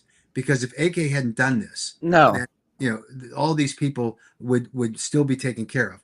The people that did this were the the profiteers in the 708 industry, when they placed their products into the market without meeting the federally required standard for market entry, which they admit they did not do, didn't care, wanted to make humans as guinea pigs for their product. They're claiming today that 708 doesn't kill anybody. I mean, the data and statistics overwhelm them. I mean, this is just something they say to pat themselves on the back. Maybe it helps them sleep at night. And I'm telling you, this is craziness. The data that has been collected that allows for this to be classified as a temporary scheduling requires that this is what you have to do in order to be on the market legitimately in the marketplace, and for people that are using these products, what they should be doing. And all this gets wrapped up into this bigger narrative about, oh, well, I'm a 708 guy and I'm a believer, and it must be AKA that was responsible because we're the ones, AKA is the one that wanted to make it scheduled. The people that placed it on the marketplace dictated the path to scheduling the moment they did it. Yep. Because they knew what they were doing. They knew that they had an unsafe product. They knew that it was untested. They knew what its effects were. And you just have to listen to Vince Sanders when he said, we saw this market explode. He said it was bigger than the marijuana and CBD market. Well, I don't know. Tell me what the driver was on the expansion of the CBD and marijuana market. You got a high. You got a euphoric high. The drug seekers were out in droves for those products, and now they're out in droves for the 708 products. Some unsuspecting, because they got duped into thinking this was natural kratom, got hooked, and now they're it's a horrible situation. This is really interesting, and so it goes back to the testimony yesterday by the drug court representative, a woman who had been through addictions. She described her personal experience. She did amazing. Yeah. And when asked, well, how long did it take you to get off of this kratom addiction? And she said 2 weeks. Did it require a medical, dependency? Not addiction, no, dependency. It's dependency. Yeah. And I could have closed my eyes, and that would have been Nora Boko testifying there. This is where, and I could see at one point Townsend put his head down. He didn't think she was going to say that. He didn't vet her properly, because I assure you, had he vetted her, she wouldn't have been there. Because if his troop of anti-Kratom crusaders had done their job, if Dean Francis had spent more time, vetting the witnesses instead of putting on a wig as a meme on me, then they would have blocked her. But she snuck through. Yeah, she was snuck amazing. through. You know what, Jen? We should show hers too.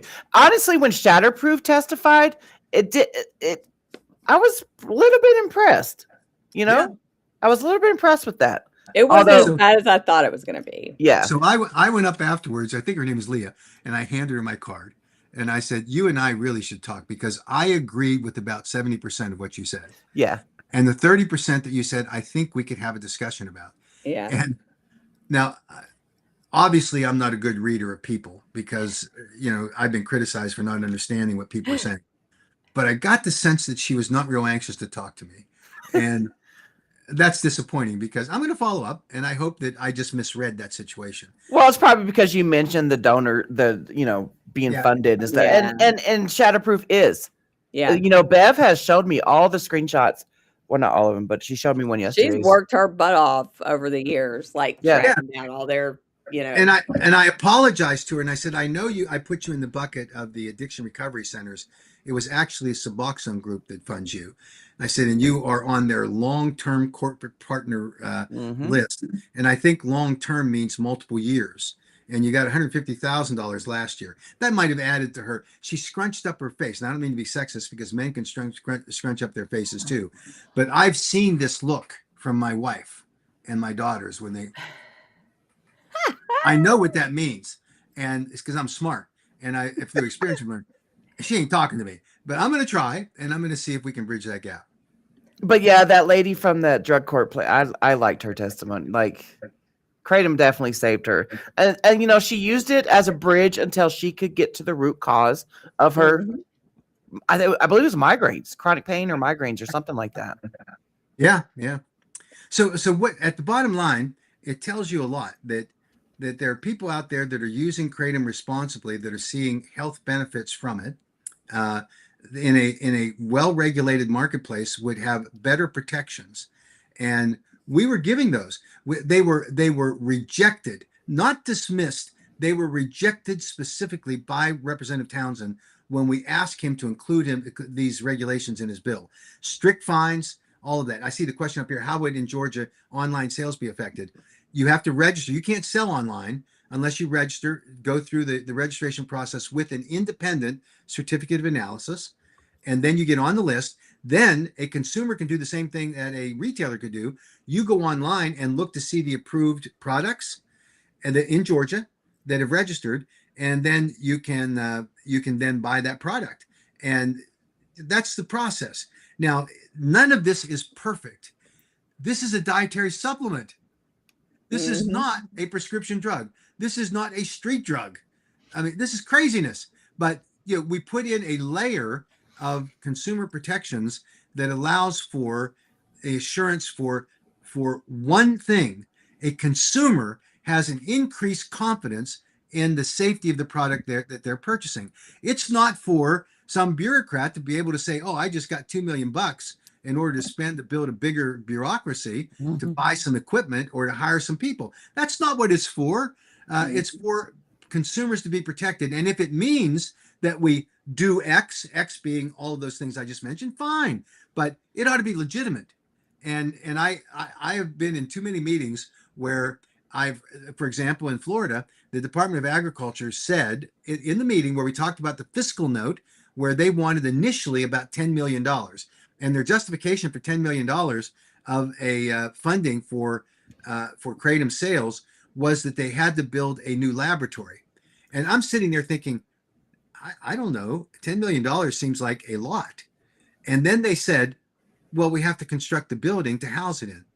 This is the way bureaucrats think. Yeah. They can't go and lease space, that might cost them a couple $100,000 a year. They got to build a building. So they want new real estate. Yeah.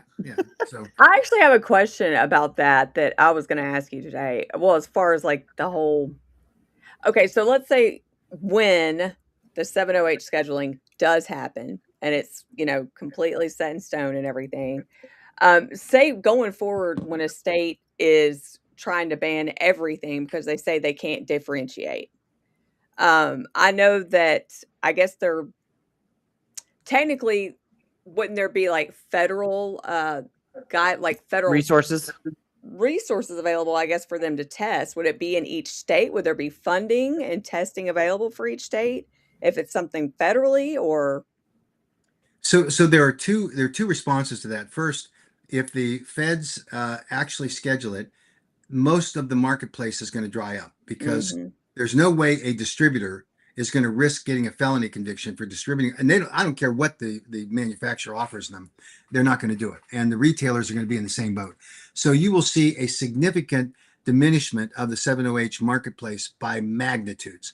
What's left, where you get some of these bad actors that say, I'm going to sell it anyway, then it's a simple phone call to the regional DEA office, and they will send a DA officer to to cite them, arrest them, and then they'll take the product to test for the purposes of prosecuting that individual. So that's the way it'll work.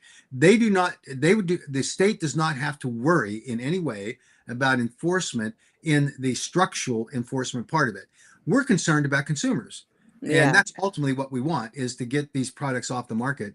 And so the same protections exist. There'll be a spin down process where there'll be fewer of these products. But if there's just one left that puts someone in danger, then that's a problem, right? So that's the reality of it. The state will then be left with a simple proposition. And when I say simple, that's not the right word, with a easily structured regulatory pathway. You have a registration system. You require that the formulation of the product be documented for compliance by an independent COA. You do FDA required labeling that provides appropriate warnings for people, and you have the restrictions on 7OH content and for the extracts. So they can't make them if they're using anything but FDA approved food grade solvents. So you've cleaned up the marketplace. Now, how do you tell the difference between a product that is being sold as Kratom and one that it meets that standard for using FDA approved food grade solvents? You have an extract. Is it done? It's not simple, but it's easy in the sense that once you pick it up, you turn that product over to the retailer and say, you have 30 days to produce an independent COA from that company at their expense. And then if I don't trust it as the regulator, I'm going to have it tested by a lab of our choice, and they pay for it. And if they don't pay for it, that product ends sale at this minute. So they have regulatory tools that are available. And let's go to sorry, I don't mean to cut you off, Mac. Let's go to Tracy's pin comment first, because there's what we're seeing in New York, Mac, is the Oneida County dude. Everything's banned. The sales of Kratom is banned. Unless it is FDA approved. And I believe behind the pharmacy counter. I believe those were the two things in it, which is about to happen in Albany. Yeah, we help is on the way in Albany. We're going to have people there. We're going to be fighting the battle, explaining to them what the differences are. There's going to be a period of time where we have to get state laws aligned with what the feds are going to do. And then it'll trickle down to the local counties and cities. This is hard, and there will be some room for a state to do something more restrictive than the feds. That's why we need federal legislation, not the Controlled Substances Act, where they actually schedule a substance, but we're going to have federal rules and regulations on the sale of Kratom products that will allow a state to do something less restrictive, but not more restrictive. And so that's coming. That's just going to take a little time. But most of these counties and cities were reacting to the lack of regulation. Yeah. Mm-hmm. And so we're going to have to undo some of that nonsense. But we're hard at it, and we're going to do it. And I wish I could say there's a silver bullet. There's not. We're going to be at this for a while. There's no question. So Tracy, help is on the way, dear. Yeah. But she does. I mean, yeah, she says, can't states and counties be more strict than the federal law? Like they can still ban Kratom even though the scheduling carved out levels for Kratom. Well, the states still can ban Kratom. They have the independent authority to do it. So we have to fight those battles. But 7OH is the problem. And what's the driver for a Kratom scheduling? And with the scheduling recommendation, it arms us with the information about why the federal government decided not to ban natural kratom leaf products. So then it's what I told one of the two of the representatives yesterday after the meeting. I said, what is it that Rick Townsend knows that the FDA commissioner, the HHS secretary, and the DA administrator don't know?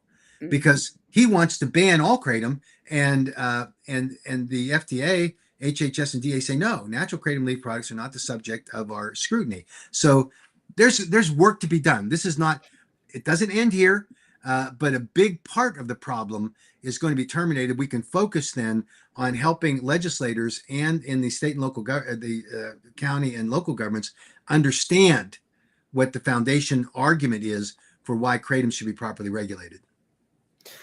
Yeah, I think that's what happened, like, even here in Tennessee, like, or in a lot of these local areas, 7-OH was the problem, and Tennessee wasn't enforcing their regulations. And so, you have these people coming to the city council meetings and saying, we need to ban all kratom.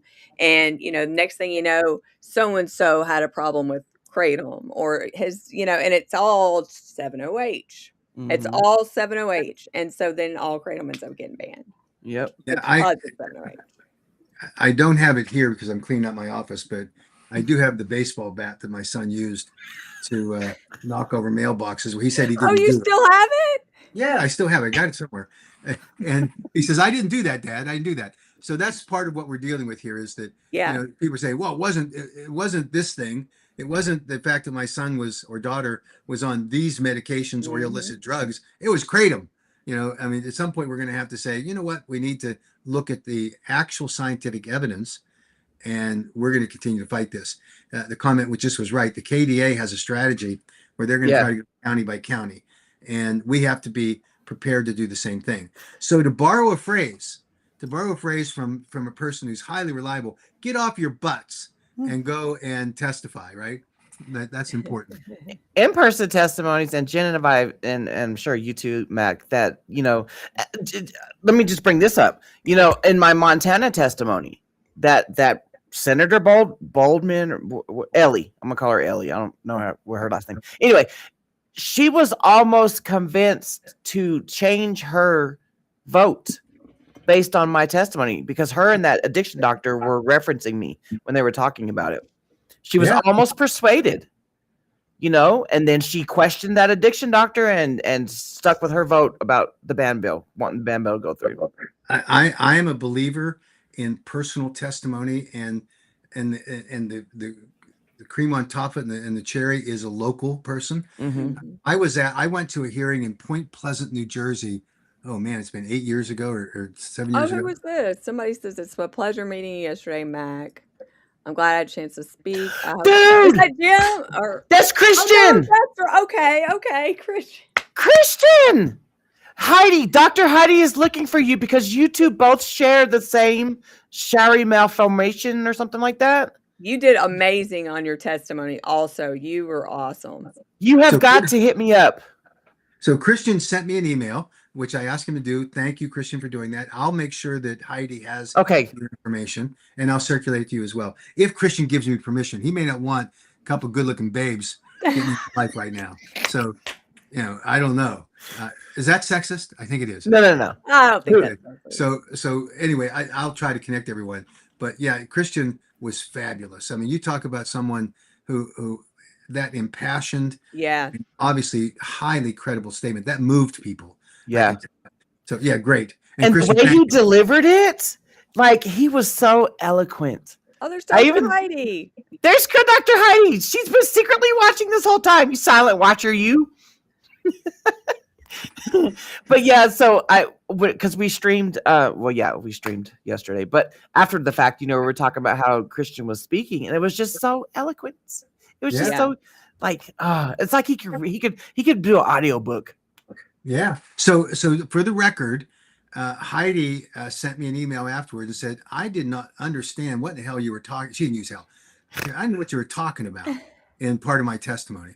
So I want you to know that I can be reprimanded and educated, and I have not been fully educated by Heidi yet, but I'm going to make sure I try to do better. Anyway, I was telling you the story. I went up to Point Pleasant and you can't get to Point Pleasant other than just driving, right? And it's about a 3.5 hour drive. And when I got there, one of the guys on the city council said, "Why would you drive up to this?" He called it a one horse town. And I said, for the very point you just made earlier, this is important. In-person testimony, to the extent we can, and I wish I could do more, really is critical. And by the way, my wife wishes I do more too.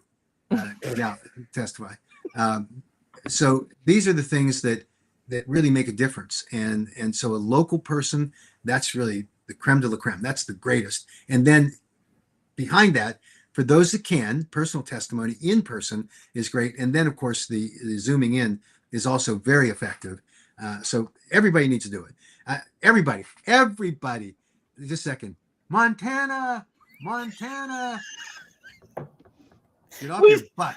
We do need we do need help in Montana. We need help in all 50 states, honestly, but definitely in Montana, because there will be a revised KCPA introduced, right, in Montana when the state legislature goes in session. Yes. Okay. I would say, Tracy, as far as like reaching out preemptively to counties, I say at this point right now, it cannot hurt to reach out to any of your local areas. That's what KDA is doing. Educate the difference before it's too late and somebody else gets to them first. Yeah. And there's information that we have available, but one of the great, I think, resources is to take the letter that was circulated by Commissioner McCary to every doctor in America. Yeah. Send that, because I get asked all the time, why do doctors think this? And I said, well, I don't know, but here's what the Commissioner McCary advised them, because doctors don't like us, obviously.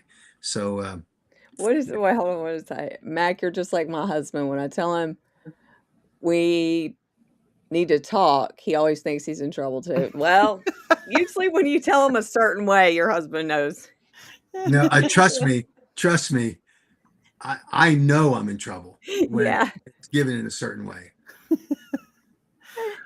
And I deserve it, by the way. I'm completely to blame for every single time my wife is upset with me.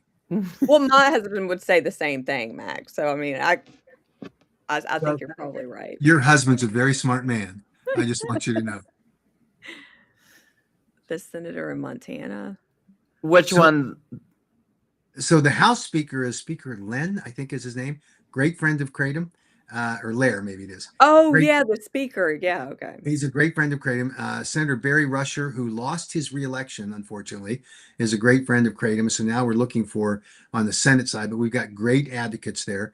Our problem in Montana, a little bit complex, is that the Yellowstone County, which is the largest county in the state of Montana, contracts out their health department functions to a private entity that is largely an addiction recovery center.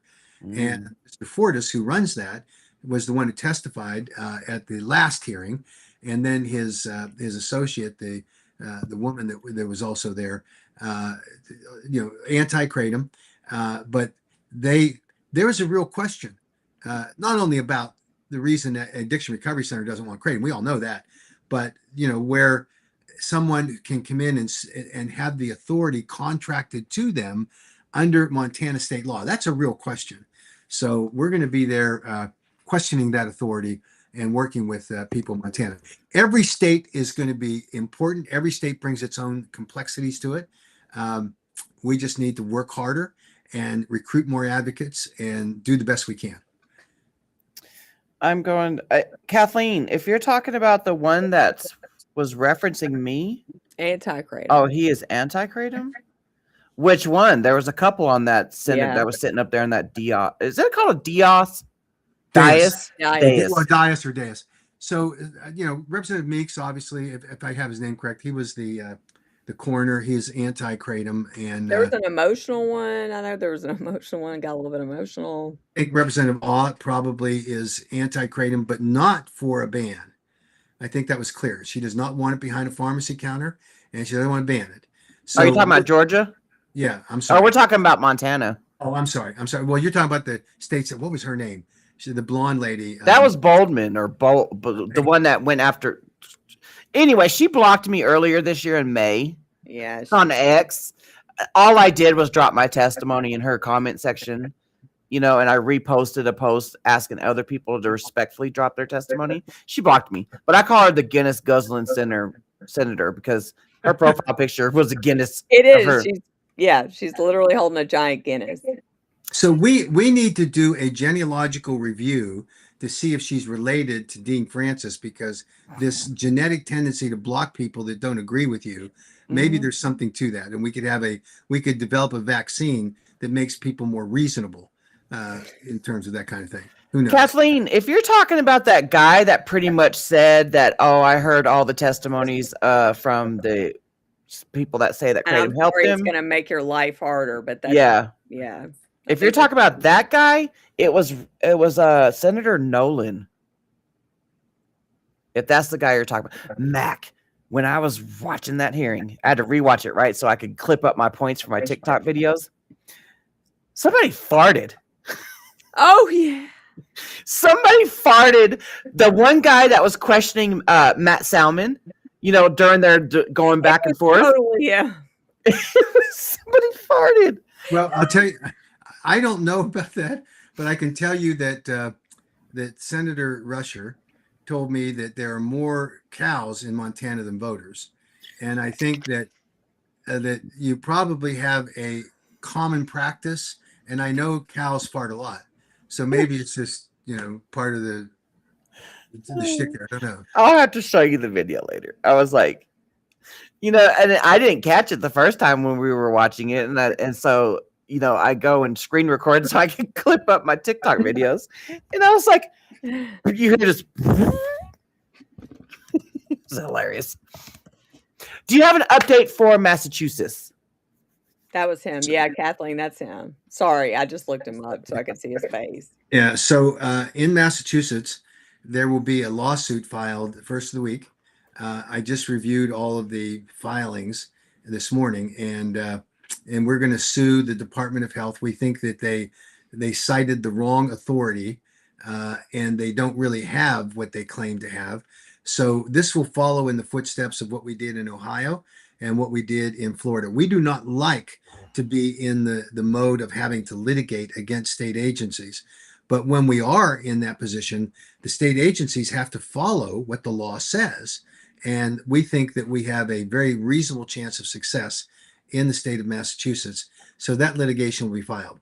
The members of the legislature who passed the KCPA language, it's embedded into a revenue bill an economic and development bill in the conference committee, subject to passage by the Senate, and no need to go back to the House unless they amend it. Then we'll get that bill through. And all of that was known to the governor's staff, but the governor did not reach out to the legislature, which helps us because we're talking about, what is a reasonable approach to regulate kratom?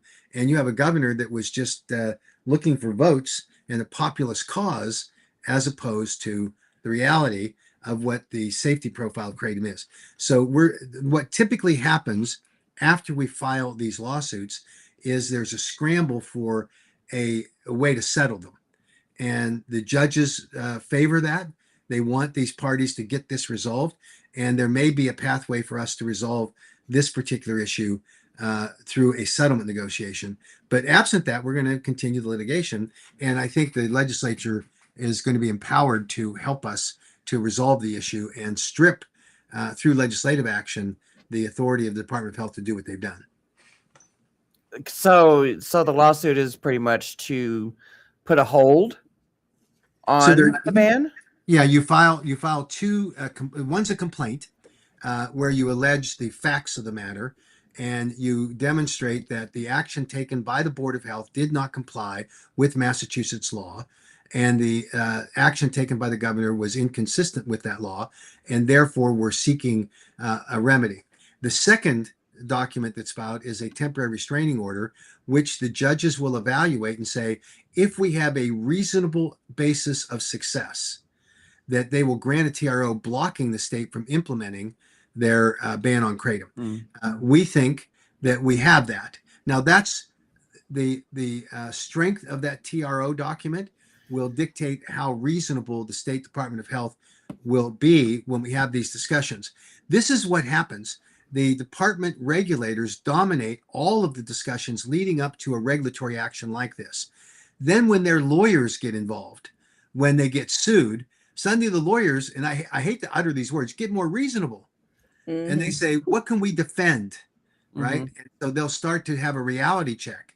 And I'm sure by the time we get to Senator McKell's nonsense about not trusting the kratom industry, and we don't trust the lawyers, all lawyers will be gone by the time we get to this. But in the interim, we'll have to deal with these lawyers, and we will hopefully be able to persuade them that there is a pathway that accomplishes the 7OH ban, but allows for natural kratom leaf products to be on the market.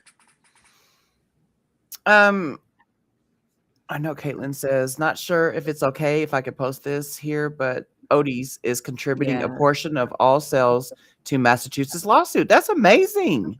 That's great. So guess what? This stuff does not happen for free. Lawyers are very expensive. We've recruited vendors to help us with litigation costs, and we've seen outpouring of support from the industry. Those people that are customers of these companies, fabulous. We really appreciate it, and we'll see where we are in the end. I'm running up on the hour here, but the question was about Florida. We did reach a settlement with the Department of Agriculture. They withdrew their rule. So they're waiting for the new rule, which will be amended by the Attorney General based on what the feds do. And we've been in close communication with them. We think we know where the Florida AG is going to be, and it will clarify some of these critical points that the anti-kratom people are relying on. And we're going to make sure we have safe products with a good regulatory structure.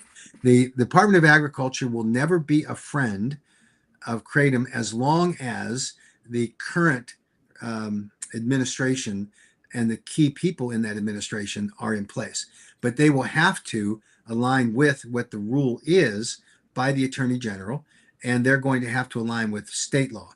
So hopefully we'll get a bill through in Florida that provides the regulatory framework that leaves less authority to the Department of Agriculture and relies more on a statutory criteria. There's so many layers of crap you have to deal with, Mac. Like, I could not get through this other than my confession, which the antikratom.org made a big deal of. There it is. Mac admitted that he's been taking kratom for 10 years. Yes. They were shocked. Yeah. They were almost as shocked as the Tennessee people. Yeah, I know. I've said it dozens of times, but more than dozens of times. I mean, they act like you're going to be just strung out or something. You know, they act like kratom is just some horrible drug. Right. And that it's hard. Now, there are people that say that when I make a presentation, it's prima facie evidence that kratom does make you goofy. Right? There's some people that say that, but I don't think they can say, they like to say that I'm somehow stupid. I don't think I'm stupid. I can be misinformed, obviously, but I don't think I'm stupid. They're entitled to their opinion. There's some people that say that kratom is impacting me negatively. I can tell you that ain't true. I just went through my annual physical, and the doctor and I joke about this all the time because I tell him I take kratom, right? And he's become informed about kratom and very interested in it. Not a convert completely, but he said to me that the kinds of things that I have to deal with from a health perspective, because when I was 25 years old, I started racing motorcycles. Actually, I was 24, and I banged myself up a lot. And the reason I did is that I was a very bad desert motorcycle racer. I absolutely loved it. I mean, I had because I worked my way through school in college selling motorcycles, and I was pretty good at selling motorcycles. And the shop owner gifted me, because I increased his sales so dramatically, one of the fastest racing bikes in the world. It was a Botaco Persang desert racing bike.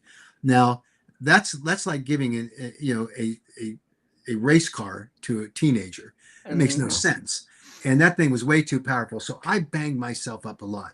And today, at 76 years old, I'm paying the price. So we were talking, the doctor and I were talking about the fact that I fell in a legislative meeting down in Georgia, where our lobbyist was taking me off to an alcove where we could talk privately, and he knew where he was going. I didn't, and I'm following him closely. And he turns, and there's someone there, so he immediately turns back and he trips me, and I went down. So I banged up my hip, had a hip contusion, but then I had a small fracture in my back. And what's happened is I've got a nerve that's sitting there. So he just asked me, he said, well, I prescribed these opioids for you. Why aren't you taking them? And I said, because I'm on kratom. I've told you this for years. And he laughed. He said, yeah, I'm not a convert yet, but okay, if it works for you, buddy, you do it, right? And Monday, tomorrow, 2 days from now, I have an ablation procedure where they go in and kill the nerve that's pinched. Oh, you're going to do that? Oh, yeah. I got to do it because that nerve is sitting right there on the bone, and it's causing all kind of knee and my feet have this neuropathy that's just horrible. And so anyway, I'm going to do this. But we were talking generally about how do I manage my pain. And I know this disclosure now will be, Mac is using kratom for a health benefit. Yes, I am. And guess what? I have the First Amendment right to do so. Thank you so much. So there you have it. But, the kratom, my wife takes it. She uses it. No, she's only 31, I think. She uses it for the increased focus and the pick me up, right? She uses much lower doses than I do, or serving size than I do. But we are a kratom family, just so they know. And they can load on their criticism however they want to do it. I mean, I used to get the injections done in my back and my I did that spine, for a while. and it was just like, it'd be okay for like one day, and then afterwards it's just like, yeah, it's still there. My pain is still there. They tried to get me to do the ablations, before I got fired from my doctor in April 2019. I was signed up to go in and get the ablations done, but I got fired. I don't know why this is the case with me, but the biggest problem I have is getting up and down with my back. So sitting up, standing from a sitting position, and then sitting down. But with kratom, I can walk with the best of them. My wife always criticizes me when I'm walking too fast when we're going through airports. She calls it my golf speed. That I just want to get there, and I don't have any impairment. But I admit that if maybe I could up my dose of kratom, I'd do better. I don't know. I haven't any need that. It's not painful. It's just difficult, right? It's just there. Yeah, it's just there. So well, imagine how many times imagine how many times you had to sit down and get back up in your 76 years on Earth. I know. Because I had to get up and spank my kids all the time, right? So that was really hard. And we had 6 of them. And so, it was a lot of work to spank them. Oh my God, somebody's going to call CPS. Joke. I was going to say, somebody's going to call CPS on you. It's a joke. So the truth of it is, as a father, I probably, from the disciplinary standpoint, I was the easy guy. My kids would come to me and I did whatever I could. We hid things from their mother. We did whatever we could in order to make things good, right? And I was not the disciplinarian. My wife was. And the quality of my kids today, and I think we have magnificent kids, was because of my wife. I mean, she really did have that balance. I didn't. I just gave them whatever they want. Occasionally, I was tough on the girls when it came to dating guys. I was a monster in that area. That's a dad thing. I think that's a dad thing. But when it came to the day-to-day stuff where we're teaching these kids to be, good people, good citizens, and good friends, I mean, that was my wife's doing. It was like fabulous. But when it came to the guys, I think I may have told you this before, but I got invited by one of my daughters to go to a lunch with a group of girls that were on the cheerleading squad when she was in high school. And we sat down and we're having lunch. And one of the girls said, "Oh, Mr. Haddo, we're so glad you came." She goes, "We were so afraid of you when we come to your house." And I thought, I'm the greatest dad in the world. Well, you know what? I don't, like I said, because you did that cheese thing yesterday, and I order pizza like once a week. And when you did the cheese analogy thing yesterday, that was my dinner last night. You so made me I want to eat pizza so bad last night. Yep. So last night was the night. I know she didn't like it and she thinks it's absurd, but her point was that anything that activates the mu opioid receptors is an opioid, and that's not accurate. And so I hope when I have the conversation with her that I explain that the activation of the mu opioid receptor does not mean it's an opioid. And I think this is just an area she's unfamiliar with. Again, very smart woman. I don't think it's like she's deliberately saying something isn't true. I think she just doesn't fully understand it yet. But Yeah. hopefully we'll have that. I know we'll have that conversation. She really seems like a pleasant person, and we can disagree on things, but not be disagreeable on some of this. And exercise activates the neuroreceptor. it does. It does. I like 10 minutes in my treadmill workout. I could feel myself getting high. Yeah. Not gonna lie. I've got to run because I've got a call with the manager that I made a complaint to. And okay, recap the recap, Mac. Okay, so we're waiting for the decision by the DEA. We hope that will come this week to tell us where we are. If they're going to extend the comment period of the HHS secretary, assistant secretary, great. If they're going to file there are two scheduling recommendations. They do the 7OH, fine. And then they get more information on the MGM 1516 and pseudodoxil, great. Let's see where we are. We could all speculate, give it our best shot, but we would be 50-50 on any of these and those are not good odds to know what's going on. We don't know. We're going to pursue the Georgia thing. There'll be two more hearings, at least, probably only two more moving forward here. So we're going to actively do there. We've got hearings in next week up in North Dakota for the special session on Monday. We have a hearing in Montana coming up next week. We got this litigation that's going on. We're obviously going to cover, and we're working with a number of states where we're trying to track where we are. Pennsylvania, Ohio, this is legislatively, Massachusetts, North Dakota. We've got meetings coming up about a KCPA amendment in Utah. We're working in California. So lots of things going on, and great people at the American Kratom Association who really are putting out a lot of effort. You've got Stephanie Taylor and Taylor Danielle and Colin. Colin. They are fabulous people, and we're drinking from a fire hose right now, and we expect to continue to do that. So we're going to do the best that we can to be present everywhere we can to motivate people. If anybody thinks they need help, just contact us, and we're going to do our best to fulfill it as we move along here. Okay. Have a good rest of your weekend and good luck on Monday. Yeah, good luck on Monday. Yeah, no luck involved with it. This is easy. We'll get through it. Thank you. Okay, bye. Bye, everybody. Bye, everybody. I don't know.